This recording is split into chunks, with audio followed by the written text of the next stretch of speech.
Hey everyone, you are listening to Life in Motion, a podcast where I, Heather George, talk to my best friend, Jamie Jobe, about life, the ups, the downs, and everything in between, including the stuff we're not supposed to talk about.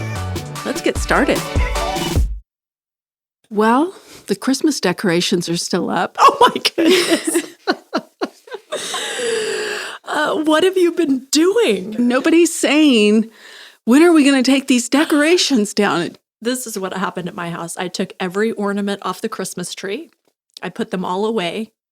And then I said out loud where other people could hear me, I probably need some help taking this tree down.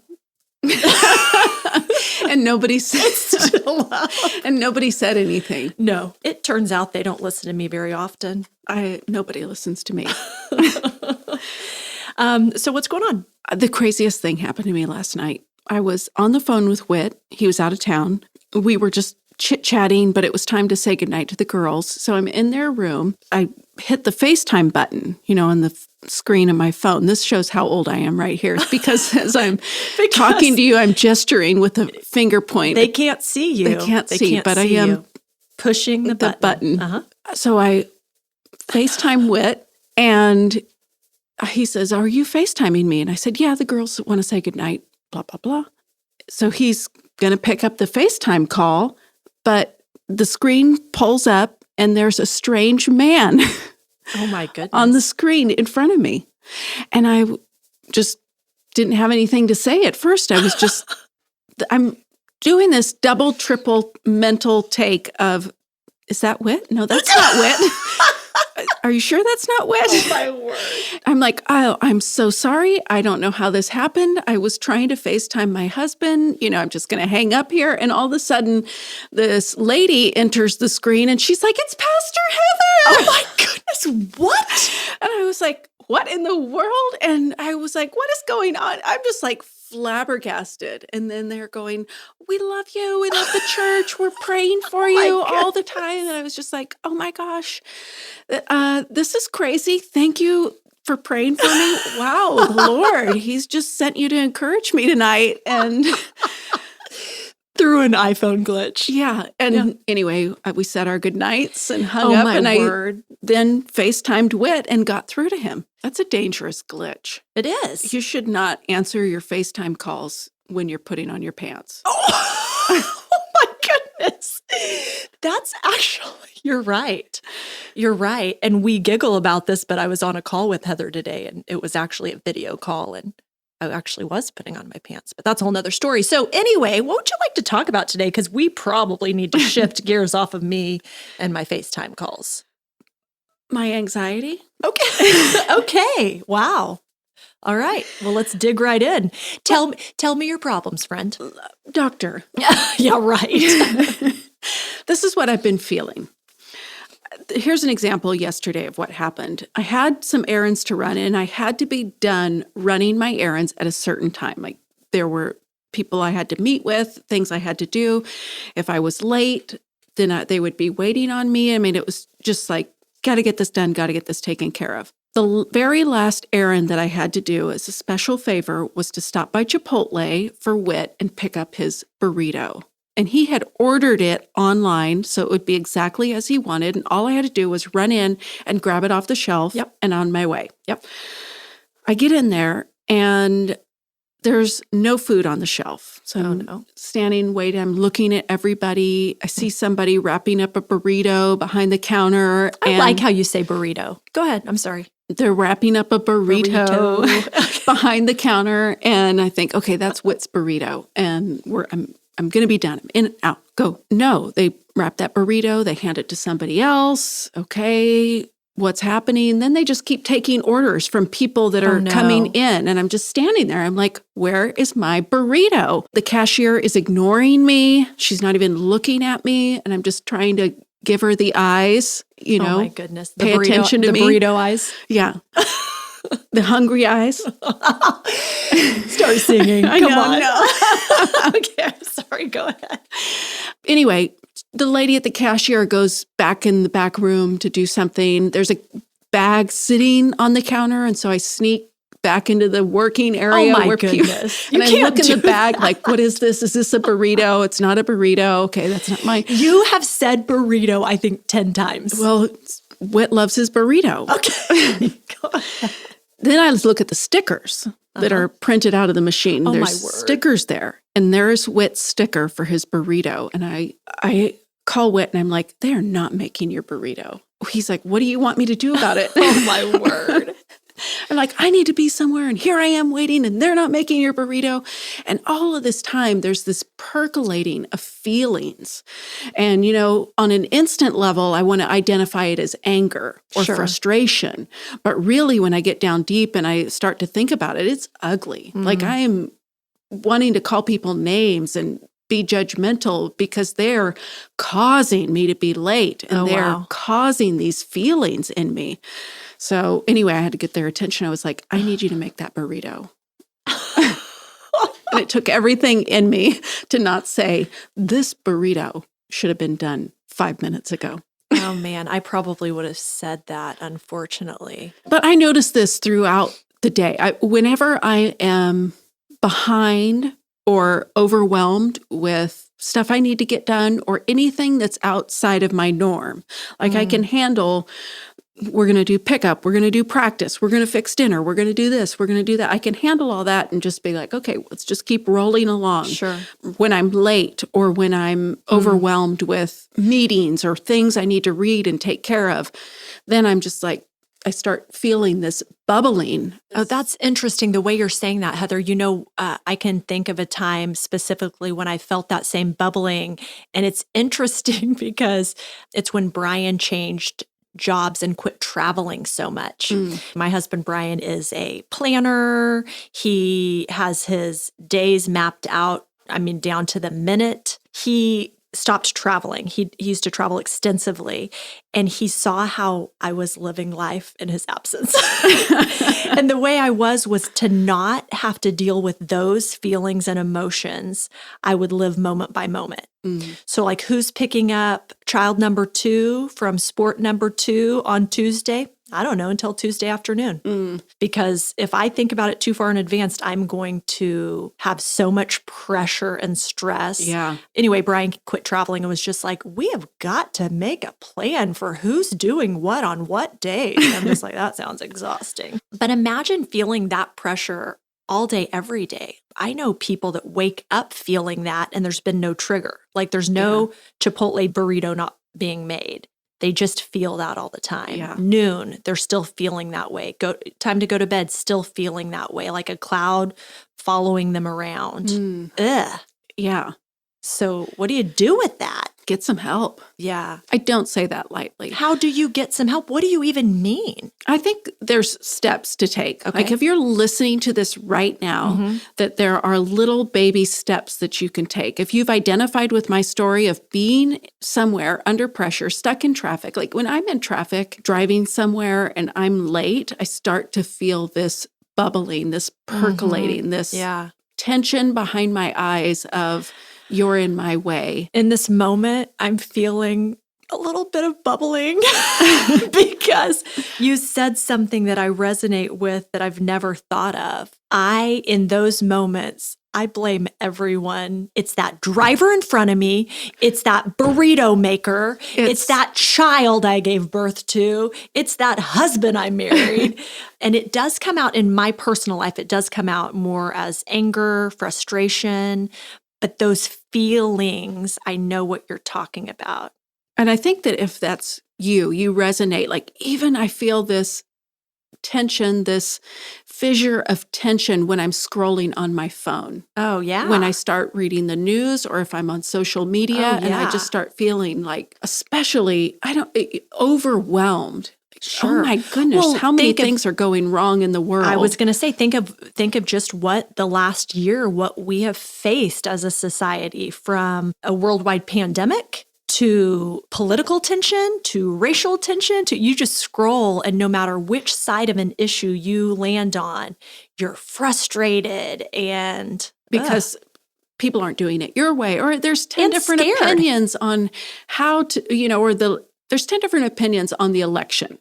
Sure. And which one am I supposed to read and which one am I supposed to believe? And it all gets so overwhelming that there's no way to process it. And I think that if you relate to that, when you find yourself scrolling through news or whatever, how do you respond to that bubbling that's coming up inside of you? What's your go-to when you start feeling that? Is it to turn on the TV? Is it to turn on the radio as you're driving? I try to take a moment, especially when I'm getting that overwhelmed, anxious feeling, take a moment and say, what's really going on here? Yeah. What are you angry about? Because anger is the surface level emotion. Sure. It's like the light on your dash. Thank you. I'm doing hand motions so you guys know what I'm talking. The light on the dash of your car that says, hey, warning, you need to pay attention to something. Yeah. It's not the root. So yeah, anger's definitely the flashing light. And it's interesting you're saying that, Heather, because I would say, what do I do in the moments I'm proud of myself, and what do I do in a normal moment? When I'm proud of myself, I stop and I think, why am I angry with my child? I mean, she is 7 years old. She has done nothing wrong. Why am I angry? Those are healthy moments, but far too often, I think my go-to would be, I have so much stress, anxiety, what have you, over this situation. Turn on a show, pick up a book, go shopping. Oh, yeah. Oh, my gosh. Shopping is a big one. We're just like, oh, I guess I need a new dress. Yeah. And start scrolling a different until page. I start feeling that percolating again of just, what are you doing here? So would you agree that some of those things that we tend to do, or at least you and I tend to do, maybe we're alone, are avoiding versus facing? Absolutely. Okay. That I'm never going to identify the real issue, which is that I'm broken. Yeah. If I just keep turning from one distraction to another. Oh, sure. Oh, man, it's so much easier to do that. So, Heather, what does it look like to ask for help? I think it comes in baby steps. And the first step is identifying, what is this feeling? Is that something you have the ability to do in and of yourself, or do you have to ask for help? Because you said ask for help. I was curious, where does that fit in? It's something that you have the ability to start by yourself. Oh, very good. I see.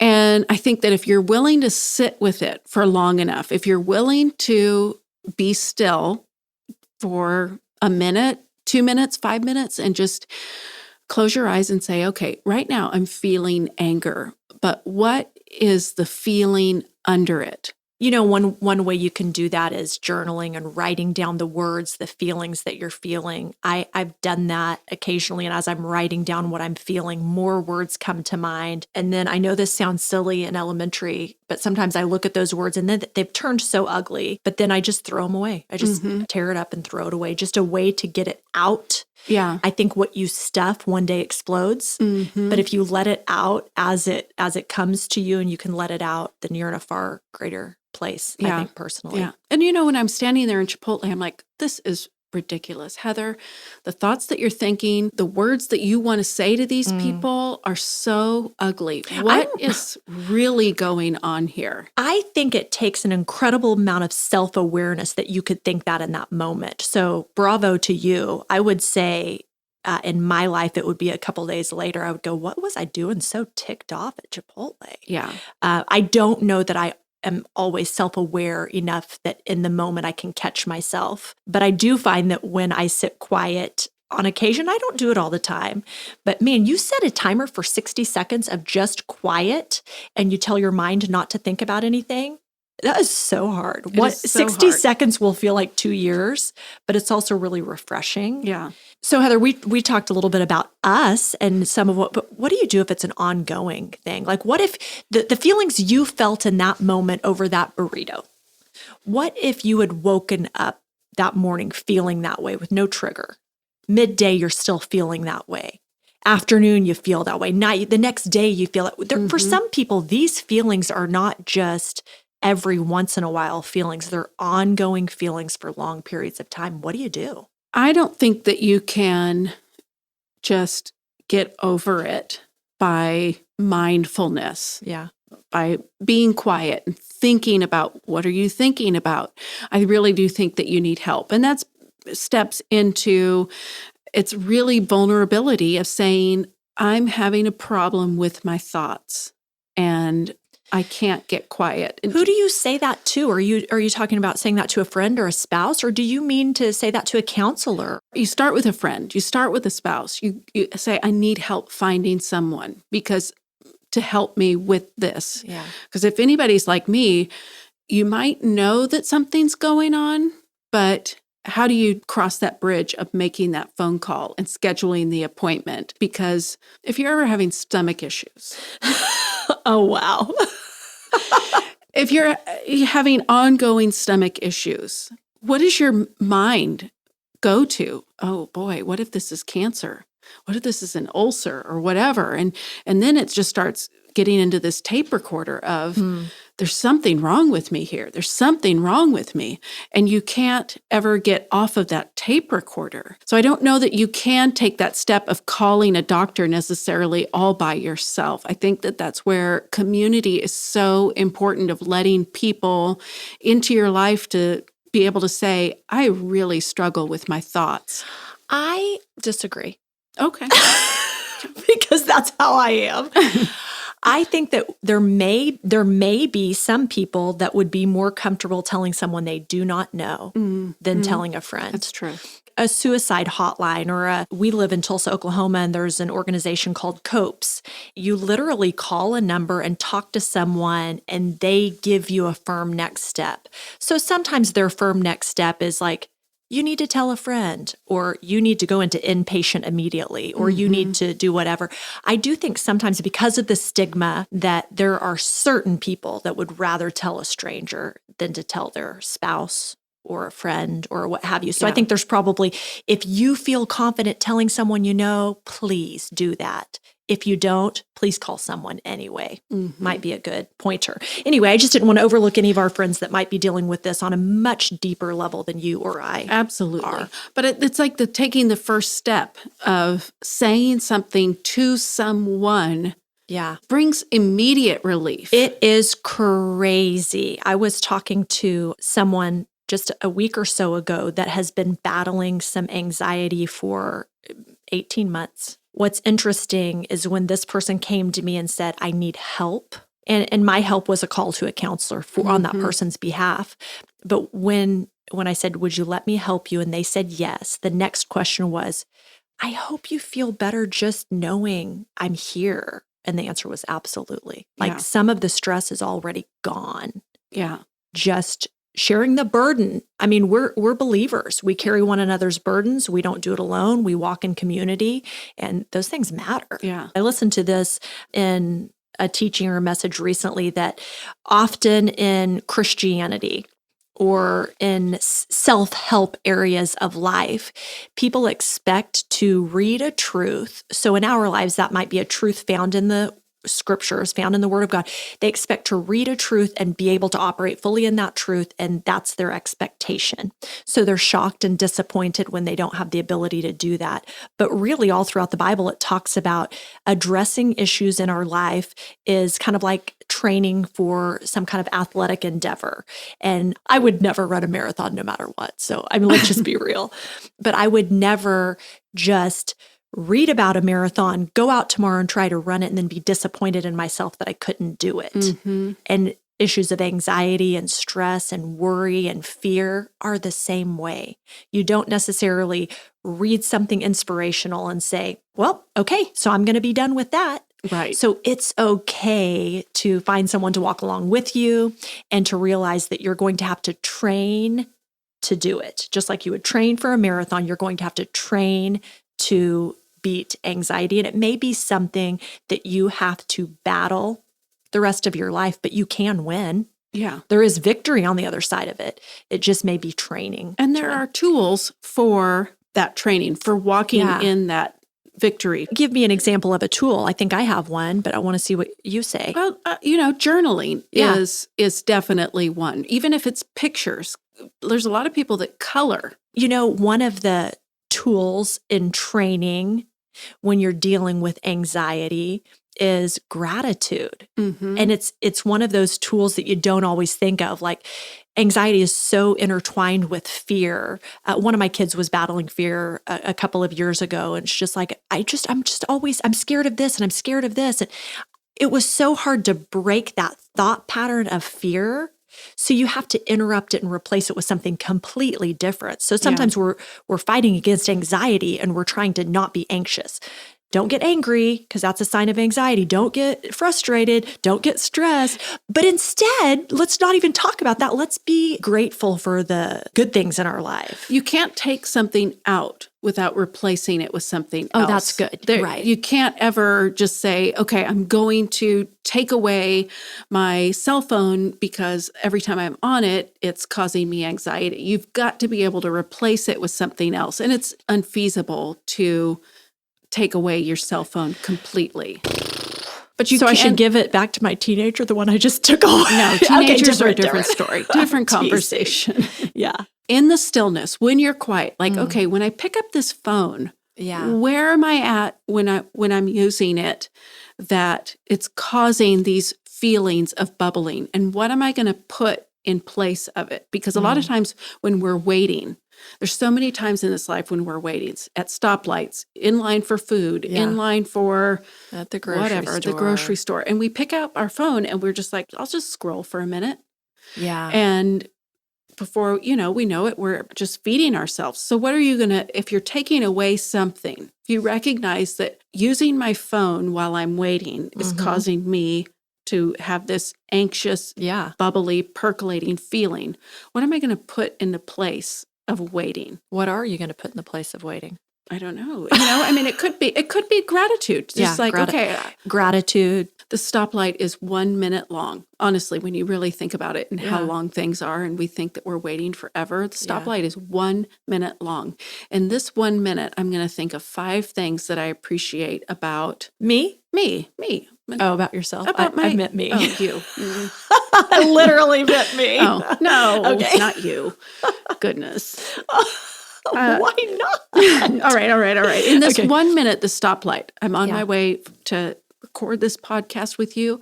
I'm going to think about 5 things that I'm grateful for you instead of just trying to distract myself for 1 minute. That's so good. So gratitude is one. Journaling is one. I mean, we're not experts, but different things. Being still and being quiet. I spent a season of life in some counseling, just dealing with some stuff from my past. And I remember when my sweet counselor said, so every day I want you to just sit for 3 minutes, just sit. And I was like, sit and do what? And he said, just sit and be.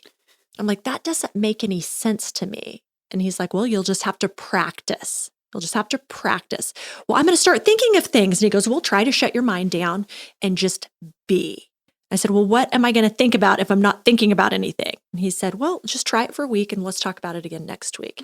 And it took practice. So I think some of these things, like if I'm not going to be anxious, I'm going to have to spend some time just being. What does that mean? You got to practice and figure it out. There's things all throughout the Bible that we want to grab a scripture and pull it out and say, I'm expecting this to happen. And then we ignore all the other principles that are all around it. So like practice gratitude, practice stillness, practice prayer, and then see how we're doing back with the anxiety. Heather, I do have a question for you. We started with your Chipotle story, and we're going to wrap up here soon, but I'm wondering, you suggested we ask ourselves, like, what's causing these feelings? So would you be so vulnerable to tell us in this moment, what was causing those feelings? When you said burrito 10 times in 60 seconds, earlier, what was causing those feelings? What is the root? Do you even know? I don't necessarily know if I know the root, but as I'm standing there and I'm like, okay, why are you getting so upset? And I want to blame people. Like if Whit wouldn't have asked me to pick up this burrito, I'm the one that offered to pick up the burrito. It's kind of like my mind is just bouncing from one person I can blame or the woman that works at Chipotle or whatever it is. I just had to continually keep reining myself in. I wanted to be done with my errands at a certain time. I had people that were going to be waiting on me. Is it because I feel like they're going to look down on me, that I'm late? Or, are they going to think I'm unorganized, irresponsible? It's just kind of like, but what's the worst that can happen? Yeah. And it's usually my own fault because I, try to do one more thing as I'm going out the door or whatever. And so a lot of times driving is self-talk to me of saying, man. Heather, stop. You are not in a hurry. Heather, I'm going to quit joking with you about being late because I don't want to add to your pressure. No, it's fine. It's Okay. fine. I'm growing. I'm learning. I don't know if I'll ever stop being late, but whatever. I'm coming to a place of acceptance. Accepting yourself instead of yelling at that poor worker at Chipotle. And the thoughts even of the anger that I'm feeling, the blaming, the judgment, it just starts piling on. And then it's kind of like, Lord, my gosh, this is hideous. Forgive me. So as we wrap up, we're going to do our weekly, what are you doing for the joy of it? But I do want to ask this, what's the one challenge you would give anyone listening? I feel like we should give them something to do. I personally, when I feel those feelings this week, I'm going to pause and ask myself, what is really causing this? And just make it a matter of really stopping and thinking. Do you want to challenge anyone with anything different than that? Or is that the one for all of us? I think that's so healthy. I think that's a good one. I mean, it's just like pausing. Why are you picking up your phone right now? Yeah. Why are you turning on the TV right now? Those aren't the ones I actually wanted to do. No. I just wanted to ask why I was angry, but maybe I'll ask why I'm picking up my phone so often. Yeah. Oh, ouch. Okay. Well, that's not nearly as fun as I thought it was going to be, but I accept your challenge. So there's that. So Heather, what are you doing this week just for joy, just to bring yourself joy, just for the joy of it? I'm going to put away those Christmas decorations. Oh my goodness. That brings me no joy. My decorations are down. It's just the tree. The tree. You got to get rid of that tree. It's a fake tree, but it's evergreen. It can stay up. Yeah. Okay. Then bring yourself joy and buy some Valentine ornaments and decorate it for the next holiday. This is the year and a half of just such weirdness. It's like I put my tree up early because everyone was, because like we're so ready for something beautiful and different. And now I'm just like, I don't want to take it down. For joy this week, I'm going to take my kids shopping, which believe it or not, that is going to be for joy, not for super fun things, but we are going skiing. Oh, fun. In about a month. And there's some things that we need to get. And I just think that we'll go out and get those things. I like to shop and I like to go on trips. So I hate to shop. Yeah. Well, you have fun doing that. I will. I'm going to take my kids to get the things they need so that they can go skiing. And then last but not least, if anyone is listening to us, and I know they are, and they are dying to ask us a question. Yes. Later in our season, we're going to be answering your most pressing questions. You can call us and leave us a voicemail and we'll listen to them together. Heather and I will, and we'll answer them on the fly. Like we're not going to listen to them ahead of time. We're going to push play in our little podcast room together.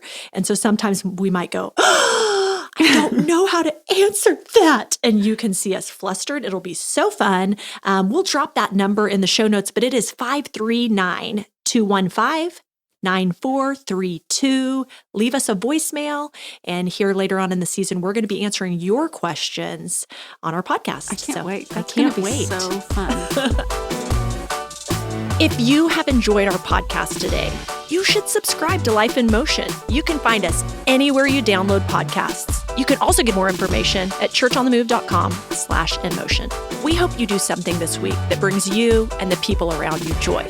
See you next time.